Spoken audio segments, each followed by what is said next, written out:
With the coming release of Stalingrad and the current pre-order pack now on sale, there has been a lot of news for Enlisted. However, instead of making this Enlisted news episode about the upcoming Stalingrad campaign, I would like to take some time away from the Eastern Front and instead head over to the tropical islands in the Pacific. Gaijin has said that the Pacific is coming out, but yet after that news, which by the way is about 9 to a year ago, Gaijin hasn't moved on to the Pacific. Yet we, the Enlisted community, have received yet another European-focused theater campaign. Therefore, in this video, I'll be mostly talking about what I would like to see in the Pacific. Before we start, I would like to talk about what we do have in Stalingrad. Just a few days ago, Gaijin has given us the pre-order bundle at $29.99 USD. That said, that is equivalent of also essentially $30. With new news, another news is that Romania is going to be added into the Stalingrad campaign, and as of right now, that is the only thing I know as of right now. Now let's move on to the Pacific. Let's start with what we know about the Pacific. We first know that the major players of the Pacific are obviously the United States and Japan. Another thing that we know is that the Pacific is going to have an early war and late war, so essentially either someone like Okinawa and Guadalcanal.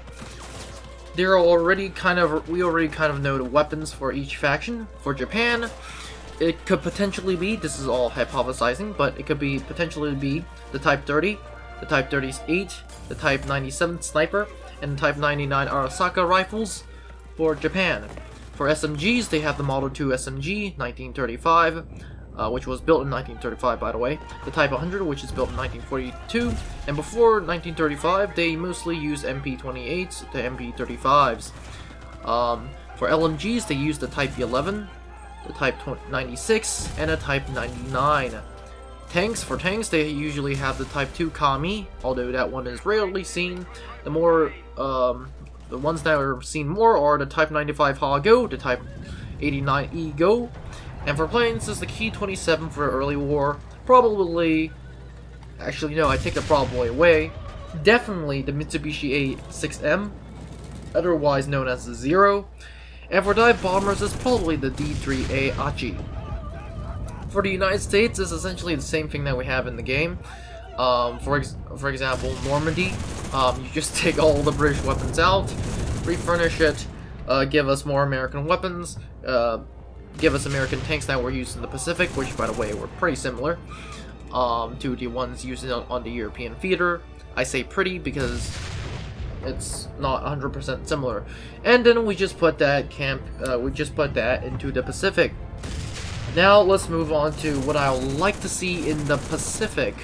There are four major things that I'd like to see in the Pacific. The first thing is that I'd like to add China. Why China? Well, the first, to be exact, China should be added for either the battles of Changsha or the battle of Shanghai.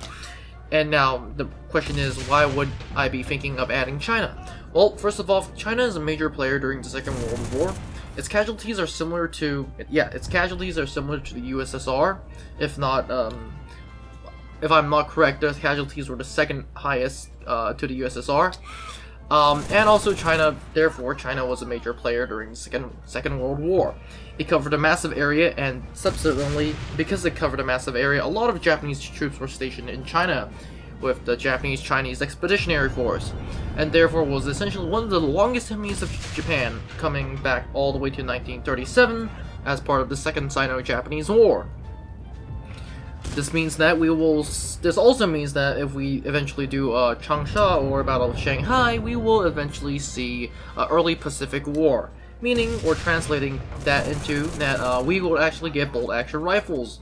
Instead of Moscow being the first early war, we can have Changsha or Shanghai, which once again it can really focus on bolt-action rifles. Besides that, we can also introduce different buildings, a different geography, and we can see a lot of new scenery. Another reason why China should be introduced, besides the fact of being its early game, is that it has and offers a lot of different weapons. I said different and not new, because the they're not new. Like most of the weapons we have seen in major campaigns, most of their weapons are from domestically imported or domestically copied of German, Russian, American, British, Czech, French, and sometimes captured Japanese weapons. Like literally, you will be seeing German Gewehr 89s.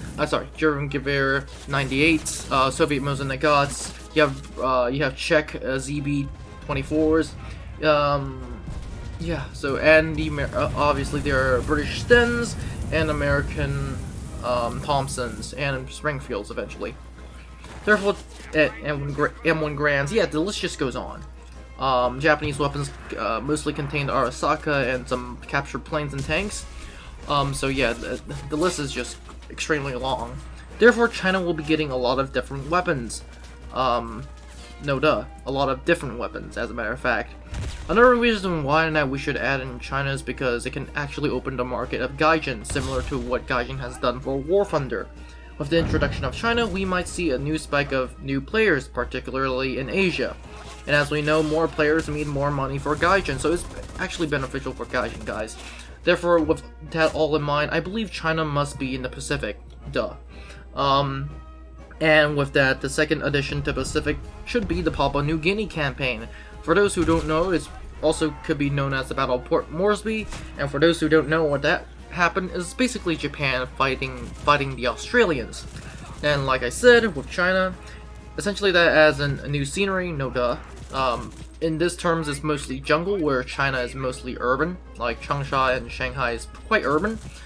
And the problem, well, there's no problem, but the Papua New Guinea campaign is mostly jungle, and it adds in the Australians. More on that later. Actually, no, more on that right now. Australia mostly is like China. They get their uniforms, but so every faction gets their own uniforms. Of course, China gets China's uniform, and Australia gets Australia's uniform. But like Australia, like China, mostly build domestic weapons. Also, some domestic weapons include the Owens gun and oh god, the Bob Simple tank. Other weapons are imported from the United States and the British Commonwealth, for example, Lee Enfields and Stens and Thompsons. The reason why I would like to see the Papua New Guinea campaign is one of two reasons. It can be considered mid-war because, like, if Changsha or Shanghai ever gets to be early war, which I hope it does, Papua New Guinea / Port Moresby could be seen as the mid-war period between late war and early war. So yeah, that's great. Another thing that I would really like to see from the Port Moresby / Papua New Guinea campaign is the campaign should be focused on camouflage. And the reason why is that I'll talk about later towards the end of this video. The third edition has nothing to do with a campaign. Instead, I would like Gaijin or Enlisted to add new vehicles. For Japan, we briefly talked over about the Type 2 Kami. For those who don't know what the Type 2 Kami is, the Type 2 Kami is an amphibious tank, meaning it drives and fights both on water and on land. Keep that in mind.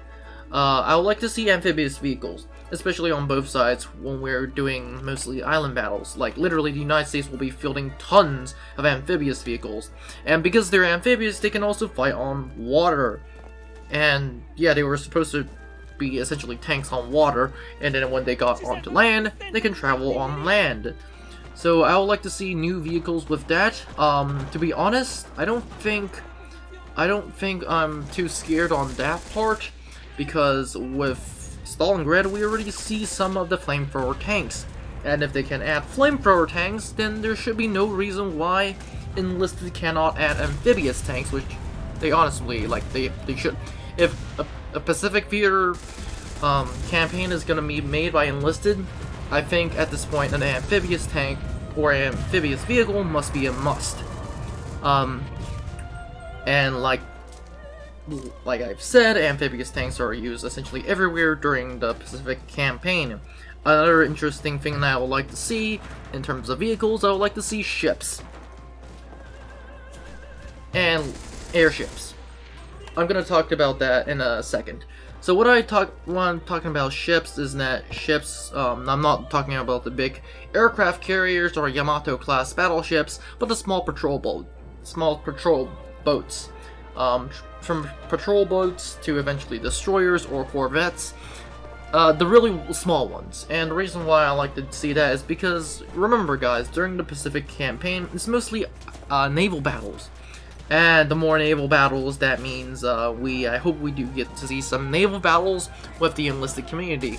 For example, like, how about everyone gets on one ship? I'll put a bunch of guys on one ship and then have them fight a naval battle against the other team who has one ship, and then something like that. Or we can just have a player control one ship, and they're part of the land battle combined with the naval battle, if that makes sense.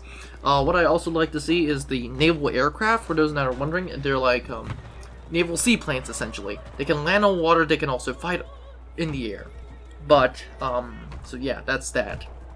Obviously, that part is like, the ships part is not a must. The planes part, once again, is not a must, but I really would like to see those two added.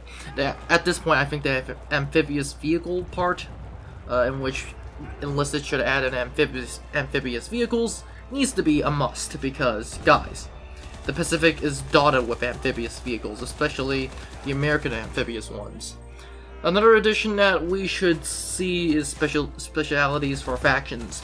The reason why this is last, and it's probably the most important by the way, is because how the game is run right now.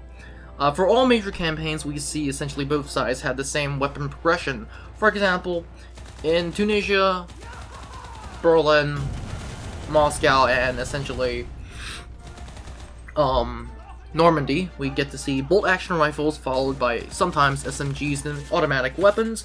And then if you're wondering, yes, and then LMGs, and then tanks, different tanks, and then better LMGs, and then you just get to the overkill weapons like FG-42s and BARs. So yeah, it's the same exact progression, not exact, but like, in terms of campaign-wise, it's pretty similar, if not the exact same, for each of the different campaigns. Like the Americans get the M1 Grand, the Germans get the Gewehr 42. Essentially, we'll be having the same automatic weapons.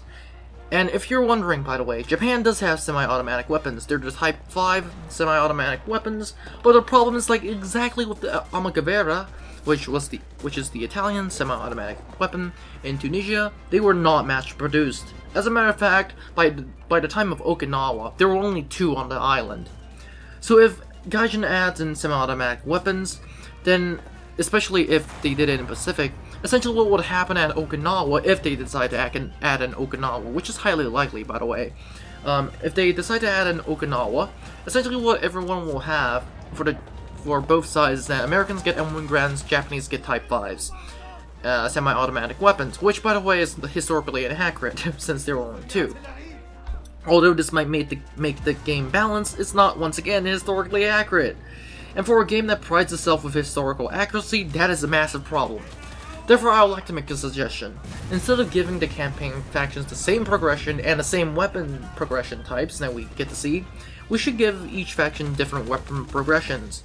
What I mean is that for the United States, we should essentially do what, like I said, the normal progression style in which the United States has all the exact, like, have the exact same weapon progression tree in Normandy, except for just remove all the British weapons and add in American ones. Obviously, this would only apply to late war Okinawa or Iwo Jima, which, by the way, is highly likely. So, the Americans are already essentially in the game. They just have to copy and paste, remove the British weapons, and just put that in the Pacific, for the late game, of course. For Japan, I would like to see a new progression system. To be exact, it's a weapon progression system. Most of their weapons shouldn't be semi-automatic rifles. Instead, they should mostly be focused on bolt-action rifles, light machine guns, SMGs, and yeah.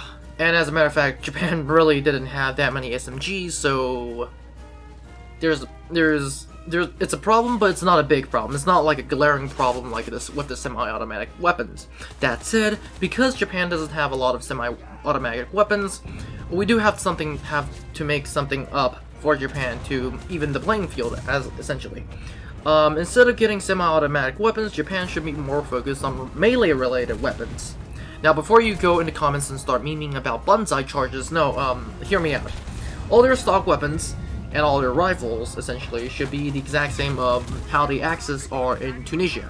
They should all be, with the exception of the Armagavera, of course. With these, all their stock weapons and rifles should be given bayonets. LMGs, and some SMGs were given bayonets.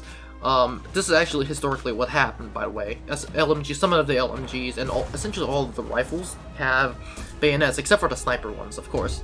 Another thing is that they should get swords, or like katanas or other melee weapons. And the reason why is essentially Japan is like, they don't really have a lot in terms of, how do I put it in a nice way, they don't have a lot in terms of semi-automatic weapons, or really in SMGs. The American Thompson is just going to outclass all Japanese SMGs.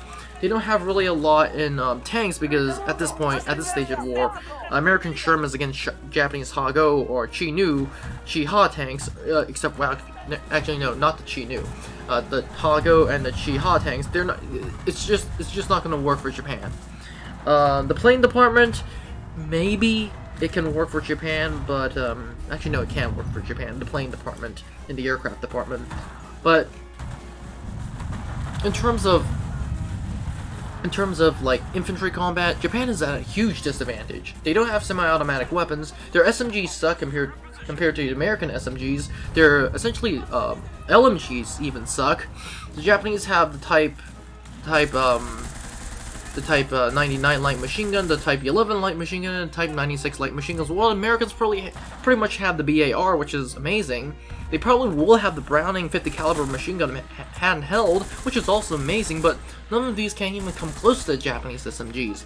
The Type 99, for those who are wondering, is essentially a Japanese Bren gun, so it's not going to come close. So imagine a Bren against a BAR. Obviously, that already outclasses that, and then you give the Americans the Browning automatic weapons. That's going to even the Browning 50 caliber machine guns. That's just going to straight outright destroy essentially the Japanese. It's just going to be a slaughter. So instead of giving Japan gun focused, we should really give Japan melee focused weapons. Essentially what we have in game, or some of the American, German, and Soviets with officer swords, but like give more melee weapons and bayonets essentially. Now, obviously bayonets are not really going to help, especially if you're just going to be charging for a field. So, what I'd like to see with that is camouflage. I've said it in the Papua New Guinea campaign, in which I said we should get a Papua New Guinea campaign, but here's the part in which I say why camouflage is important. You're fighting in the Pacific theater, and there are going to be essentially a lot of interesting stuff in the Pacific, like trees, palm trees. You're going to have a lot of camouflage, and the Japanese were literally masters of camouflage. They literally had these grilly outfits, and it just made them stood in. Therefore, if we're gonna do a late game Japan, we should really be getting a lot of melee focused weapons with good camouflage. That way, it evens the playing field. And yeah, essentially at this point, it's American to have the superior weapons, but Japan has the melee advantage, and they have the hiding advantage.